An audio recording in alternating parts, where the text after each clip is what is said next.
It's Thursday, February 8th. I'm Priyanka Arabindi. And I'm Juanita Tolliver, and this is What a Day, the podcast that is telling election officials across the country to add a none of these candidates option to every single ballot, especially in the Republican primary. Yeah, except I am going to be a little careful what I wish for here because at this rate, none of these candidates is going to win the presidential election. Yikes. Yikes, yikes, yikes. On today's show, we discuss the latest in the negotiations for a ceasefire between Israel and Hamas. Plus, the Supreme Court is set to hear arguments today about whether or not Trump is eligible to be president again. But first, the Florida Supreme Court yesterday heard arguments about the language of the constitutional amendment that abortion rights advocates are working to get on the ballot in November 2024. Amendment 4, as state officials have labeled it, would guarantee a right to abortion up until the point of fetal viability in Florida's constitution. And as a reminder, currently, women and pregnant people in Florida face a 15-week abortion ban, and the 6-week abortion ban, which DeSantis signed in the dead of night last year, would go into effect 30 days after the Florida Supreme Court rules on a challenge to the constitutionality of the state's existing 15-week ban. Right. It is a dire situation in Florida. There have been more anti-abortion bills, right? Tell us about those. The newest anti-abortion bill in Florida is HB 651. And according to Politico, the legislation would, quote, change the state's civil liability law to add the parents of an unborn child to the list of potential survivors associated with a wrongful death lawsuit. Whoa. The author of the bill, the same Republican who also authored the 6-week abortion ban, Republican State Representative Jenna Persons-Mullica, told Politico that, quote, the bill is not meant to target abortions and is only intended to help grieving parents hold wrongdoers accountable. This is where I got to pause. Sure, Jan. Because all I can picture is women and pregnant people and doctors being sued for wrongful death by vengeful people. Absolutely. We know how this goes. You're specifically adding parents of an unborn child to the list. Like, for what other purpose? All of that is why the push to have a guaranteed right to access basic health care in the form of an abortion is critical. To dig into Amendment 4 and yesterday's arguments in the Florida Supreme Court, I caught up with Anna Hochkammer, Councilmember for PineCrest, Florida, and Executive Director of Florida Women's Freedom Coalition. I started by asking her why the Florida Supreme Court had to weigh in on the ballot language in the first place. Believe it or not, Florida is the only state that requires a citizen-initiated constitutional amendment to be vetted by the Florida Supreme Court before it gets on the ballot. They're literally vetting the ballot language based on two fundamental criteria. The first is they want to make sure that it's single subject, ours is, and the second is the language needs to be clear and not misleading. Listen, our ballot language is 49 words. That's pretty short compared to what I've seen before. And we know that language can be tricky, right? It's sometimes meant to be tricky. You have 150. We used 49. It's 2 sentences, common language that everybody understands. And I think that's one of the reasons why one of the headlines that I saw come out of oral arguments was, quote, Florida voters are not stupid. Because the fundamental argument on the other side is Floridians are too stupid to understand what these words mean. And that is not a standard that I think the court was particularly happy with. And after listening to the oral arguments, what was your biggest takeaway? Are you feeling optimistic at all, given the court's conservative supermajority? I'm quite optimistic, actually. I don't think there was a single argument that we heard today or that we saw in any of the amicus briefs that we hadn't already considered when we wrote the language. We knew that we were going to have to get past the scrutiny of the Supreme Court as part of the process for getting on the ballot. I wasn't 100% certain we were actually going to get here. Right. And after collecting 1.45 million petitions and submitting them and raising $17 million just in the petition phase to finally be talking about ballot language in front of the Supreme Court because we qualified for the ballot, to me was a sense of victory, not a sense of dread or peril. I do want you to go to a dark place with me. I have to ask, what is the backup plan in case the court does reject the ballot language? If this is rejected, we're going to have to start over again and continue the fight. This is not policy that can be allowed to stand. The public health consequences of an abortion ban in Florida are truly staggering. Yeah. We're talking about the third largest state in the nation. We have 4 million women and girls of reproductive age here. We have about 250,000 live births every single year. And when you just play the simple math out, 1 to 2% of pregnancies result in a fetus that's non-viable. right there, you're literally talking about anywhere from 2,500 to 5,000 women in Florida every single year who will turn into medical refugees and have to travel to Virginia or Illinois, which will be the closest points of care. And that's just for people that have non-viable pregnancies. We're not talking about incomplete miscarriages, ectopic pregnancies, chromosomal abnormalities. I mean, you name it.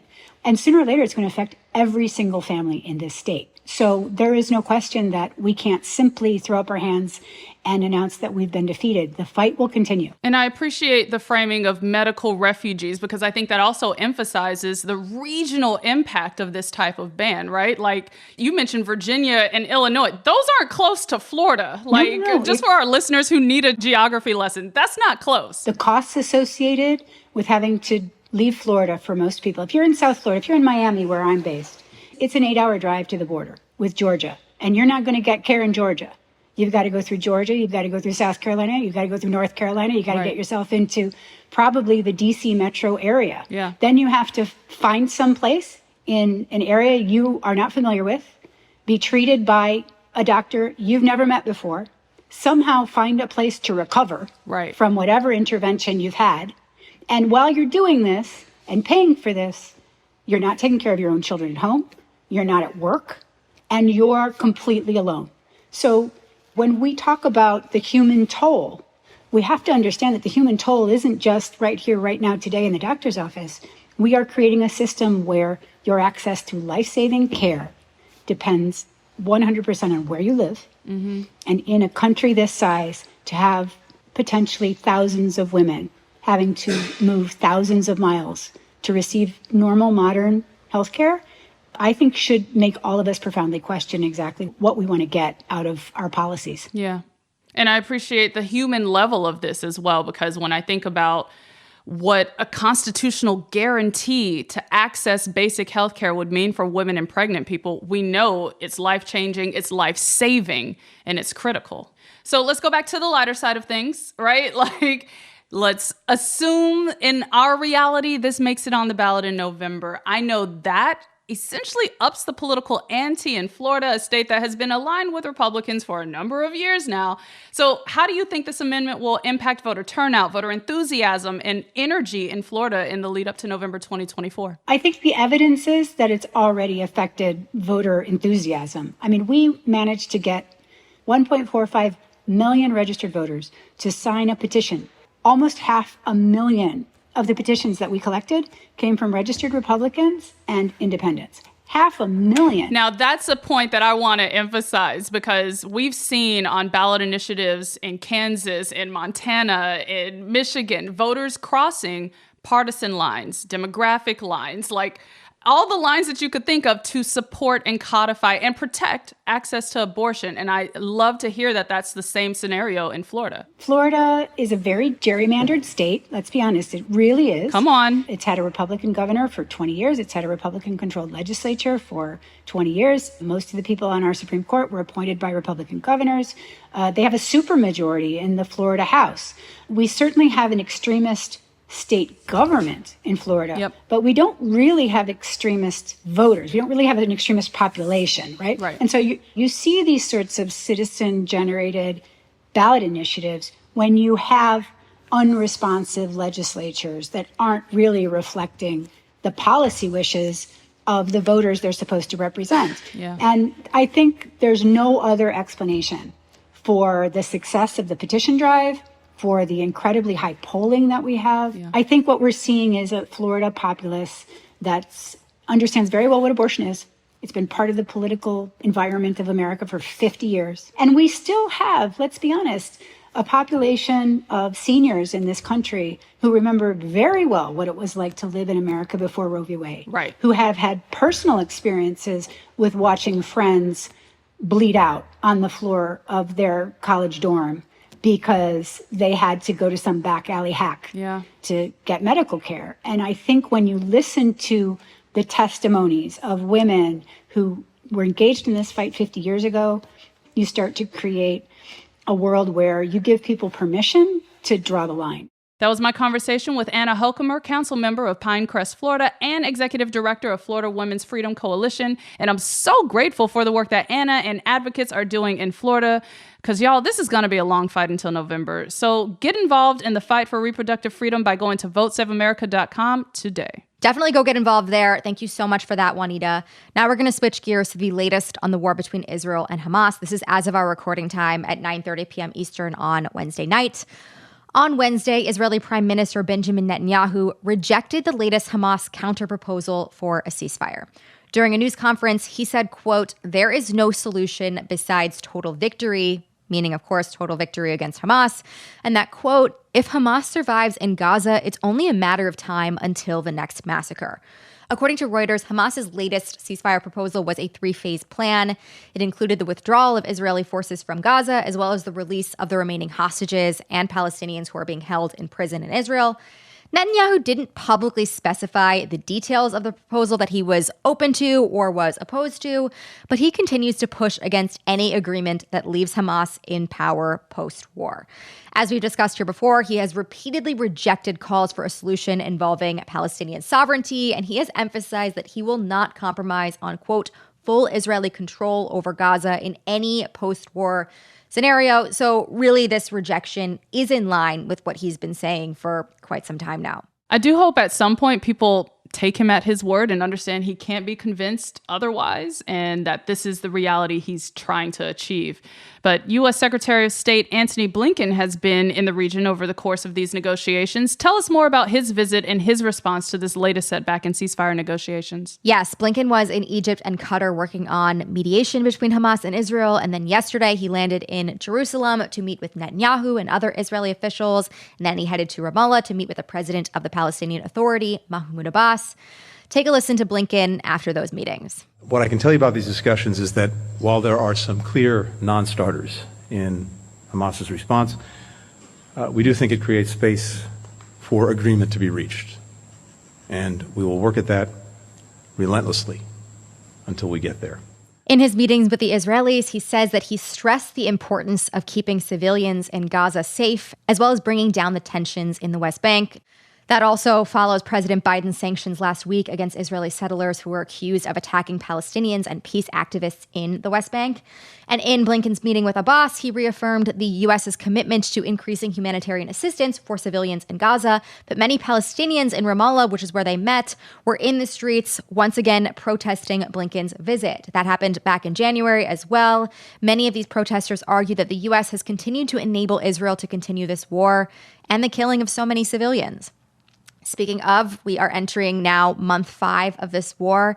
And according to the Hamas-run health ministry, more than 27,700 people have been killed in Gaza since its start, while over 65,000 others have been injured. On the ground, Israel's military is preparing to deploy in Rafah, which is at the southern border of Gaza. That's an area where an estimated 1.4 million Palestinians are believed to be seeking shelter at this time. And no one wants to see those figures rise, but when you're entering such an overcrowded area filled with refugees already at this point, it's not a good situation. On the topic of the region and U.S. involvement, there was another U.S. strike in Baghdad yesterday. Tell us more about what happened there. Yes, this was another retaliatory drone strike by U.S. Special Operations in response to the drone attack on a base in Jordan last month that killed 3 U.S. service members and injured 40 more. That attack was launched by a militia group based in Iraq that's called Kataib Hezbollah, and one of their commanders was killed in yesterday's strike by the U.S. There are some conflicting reports about how many people were killed in the strike. U.S. officials say that it was just this one, according to their initial assessments, and they added that no civilians were injured or killed. If anything changes there, we'll, of course, keep you updated. U.S. officials said that Iraqi officials were not notified of this strike in advance. A bunch of people gathered afterwards where it happened, chanting, "America is the devil." So tensions really continuing to rise all around, not what we want to see. We'll, of course, continue to follow this, but that is the latest for now. We'll be back after some ads.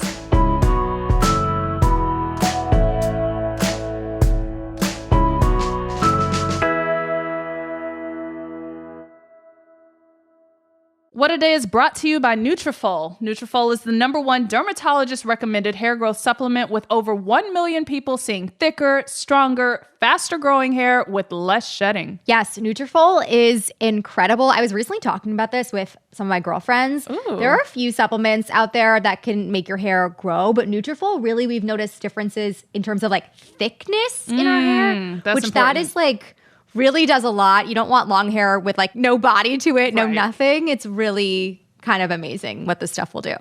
So start your hair journey today by taking Nutrafol's hair wellness quiz and get your personalized hair health plan. Right now, Nutrafol is offering our listeners $10 off your first month subscription and free shipping at Nutrafol.com/quiz when you enter the promo code DAY. That is Nutrafol.com/quiz, promo code DAY. What a Day is brought to you by Pandora Jewelry. Valentine's Day is coming right up, and lab-grown diamonds speak louder than words. Pandora Jewelry has stunning lab-grown diamond gifts for every love in your life. Lab-grown diamond jewelry makes the perfect, sparkling, sustainable gift in new styles that make your everyday look shine bright. Like the beautiful lab-grown diamond station necklace and bracelet featuring 5 bezel-set lab-grown diamonds for the ultimate sparkle. Pandora's lab-grown diamonds celebrate all loves. For the lab-grown diamond she wants and the lab-grown diamond you want to gift, shop now at your nearest Pandora Jewelry. What a Day is brought to you by Books. Valentine's Day is coming right up, y'all. And let's be real, you should be getting flowers every week of every month, no matter what month it is, just to clarify. That's correct, but I feel like Valentine's Day flowers are just like the bare minimum to acknowledge the day. Like that, it's the floor, everybody. Well, Books is the go-to source for fresh cut flowers. It's easy. Buy roses in one click or choose one of their unique modern designs. Place your order early and pick your delivery date now. Don't believe it when your loved one says, you don't have to get me anything. That is always a lie. Be the hero and go to Books.com and use promo code WAD for 25% off. That is BOUQS.com, promo code WAD, Books, promo code WAD. Let's wrap up with some headlines. Headlines. The Supreme Court is set to hear arguments today about whether or not Donald Trump is eligible to be president again because of his role in the January 6th insurrection. As a reminder, this case stems from a provision in the 14th Amendment that bars former office holders who, quote, engaged in insurrection from holding public office again. I mean, seems pretty cut and dry, but we will see how it seems to the Supreme Court because they are not like you and me. I feel like this is also where we need to watch every question that they ask, especially one Ketanji Brown Jackson. She's always asking the good ones. The Colorado Supreme Court last December ruled that Trump should be disqualified from the state ballot under the insurrection clause. Trump then appealed that decision to the Supreme Court, which brings us here. We'll be watching this closely as it unfolds in the nation's highest court. Congressional Republicans are riding the struggle bus heavy this week. They keep demanding things and then refusing to support what they asked for. It's a mess. Senate Republicans yesterday turned around and shot down the big border security and foreign aid compromise plan they'd been demanding for months. This was the $118 billion plan that had been painstakingly hammered out and included funding for Israel and Ukraine, as well as other measures aimed at tightening the southern border. Senate Republicans killed this plan, which, again, they asked for, after Trump misrepresented what was in the bill and urged them to vote against it. Now the Senate is going to try to pass a plan that only includes foreign aid. And GOP House Speaker Mike Johnson, who apparently has a humiliation fetish, said on Wednesday that he's planning to hold another vote to impeach Secretary of Homeland Security Alejandro Mayorkas. Jeez. This is our daily reminder to not believe a word that comes out of the mouth of Republicans. They sat here telling us that this is what they wanted for months and months and months, and they got it. And what did they do? Because Donald Trump said, no, I would actually rather campaign on this issue, they shot it down completely. They could have had this. They could have solved this issue. It will never cease to be amazing to me. It's just because he said so. It's just sickening to me that they let this loser run their party and run them all into the ground. All of them. They're all going straight to the ground. They are hemorrhaging at all levels within the GOP. Yeah, and it really is his fault. And finally, the EPA, like Dua Lipa, said, I got new rules. I gotta say, I will not be singing that. Not one of my favorite Dua Lipa ones. She has much better other songs, I think, but It's fine. We won't get into it. For the first time in a decade, the Environmental Protection Agency yesterday tightened standards for fine particle pollution, also known as soot. The agency said in a statement that the stronger standard will, quote, better protect America's families, workers, and communities from the dangerous and costly health effects of fine particle pollution. According to the agency, fine particulate matter can come from construction sites, unpaved roads, smokestacks, and more. And if inhaled, it could cause serious health problems. Some particularly small particles can penetrate the lungs and even get into the bloodstream. The agency said that this new rule could prevent up to 4,500 premature deaths, as well as 290,000 lost workdays. The first thing that comes to my mind thinking about where this soot is found is that this is going to help rural communities. This is going to help construction workers or people who live around construction sites. Like, this is a huge gain, and that hopefully it's going to protect so many more million people. Absolutely. And those are the headlines. One more thing before we go. Crooked's newest limited series, Dissident at the Doorstep, is dropping their 6th episode this Saturday. This podcast is a wild ride following the true story of one of China's most prominent human rights activists who later turns into a Trump MAGA supporter only a few years later. Listen to new episodes of Dissident at the Doorstep every Saturday, available wherever you get your podcasts. That is all for today. If you like the show, make sure you subscribe, leave a review, fight for reproductive freedom, and tell your friends to listen. And if you're into reading and not just how to keep Trump off the ballot like me, What a Day is also a nightly newsletter. Check it out and subscribe at crooked.com/subscribe. I'm Juanita Tolliver. I'm Priyanka Arabindi. And don't forget to watch Abbott Elementary. I'm so excited. Quinta is my glimmer of light in these horrid, horrid times. It's like my favorite show on television. It really is just the best. Makes me so happy.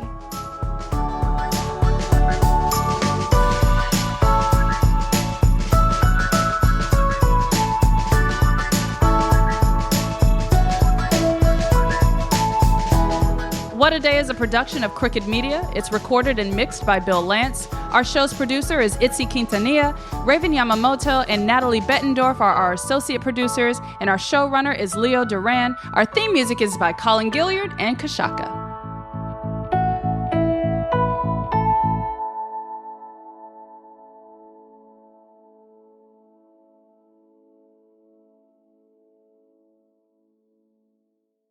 Finding the music you love shouldn't be hard. That's why Pandora makes it easy to explore all your favorites and discover new artists and genres you'll love. Enjoy a personalized listening experience simply by selecting any song or album, and we'll make a station crafted just for you. Best of all, you can listen for free. Download Pandora on the Apple App Store or Google Play and start hearing the soundtrack to your life. Shopify is the global commerce platform that helps you sell at every stage of your business. With the internet's best converting checkout, 36% better on average compared to other leading commerce platforms, Shopify helps you turn browsers into buyers. In fact, Shopify powers 10% of all e-commerce in the U.S. Sign up for a $1 per month trial period at shopify.com/podcastfree. All lowercase, shopify.com/podcastfree, shopify.com/podcastfree.